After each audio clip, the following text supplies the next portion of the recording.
Selamat pagi, suster, ibu bapak dan anak-anak yang terkasih. Berjumpa kembali di dalam renungan pagi ini. Renungan pagi ini saya beri judul Hati yang Terbuka. Anak-anak, siapa yang belum pernah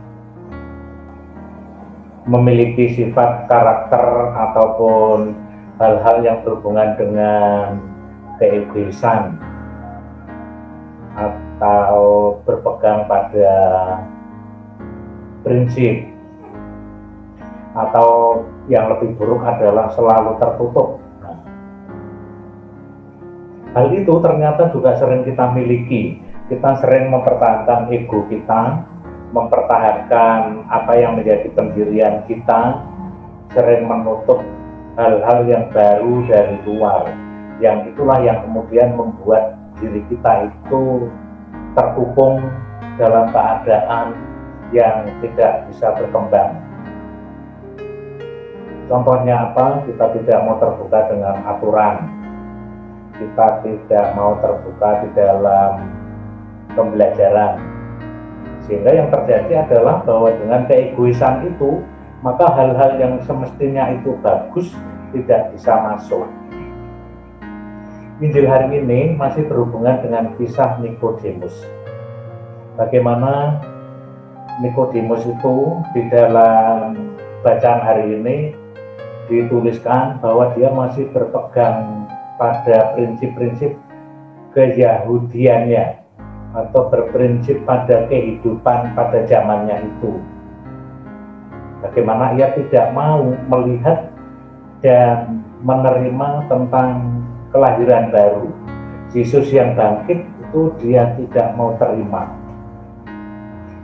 Nah, apa yang hendak kita bisa buat pada Injil Yohanes hari ini, bahwa kita diajak untuk selalu terbuka, menerima kehadiran Yesus yang sudah bangkit, yang menyelamatkan hidup kita, dengan cara menerima pengajarannya, meresapi ajarannya, dan tentunya itu kita implementasikan di dalam kehidupan kita sehari-hari.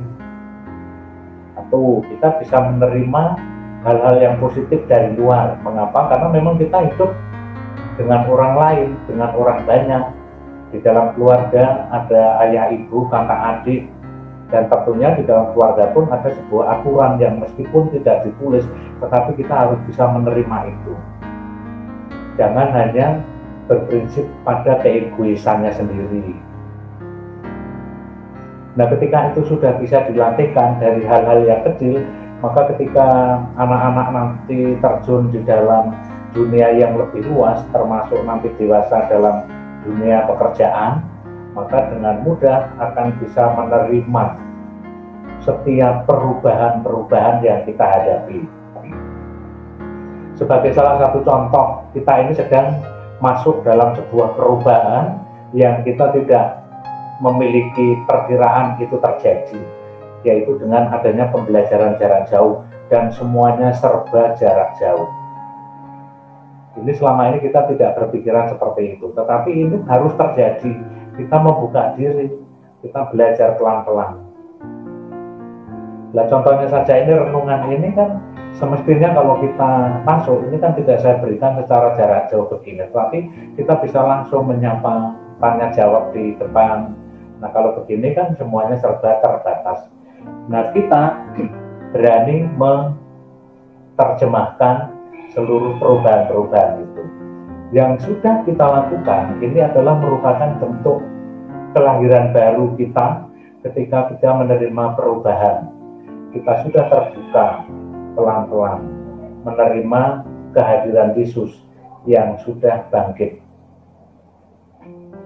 Semoga kisah Nikodemus ini juga mengingatkan kepada kita untuk memiliki keterbukaan hati atas segala pengajaran yang diberikan oleh Yesus, sehingga ketika kita sudah membuka hati, yang diberikan oleh Yesus itu mudah dipahami, Tetapi ketika kita itu masih menutup rapat-rapat, seluruh kebaikan dari Yesus, mutiara dari Yesus itu akan kembali lagi. Nah, maka semoga melalui Injil pagi ini, anak-anak pun mampu membuka hati, memiliki keterbukaan terhadap rahmat yang selalu ditawarkan oleh Yesus, teristimewa melalui kebangkitannya. Mari kita senantiasa belajar dari hal-hal yang kecil, yang sederhana, pelan-pelan menerima apapun yang ada di sekitar lingkungan hidup kita. Semoga Tuhan memberikan berkat untuk kita sepanjang hari dan menginspirasi kehidupan, pekerjaan, dan tanggung jawab kita pada hari ini dengan penuh keterbukaan. Tuhan memberkati.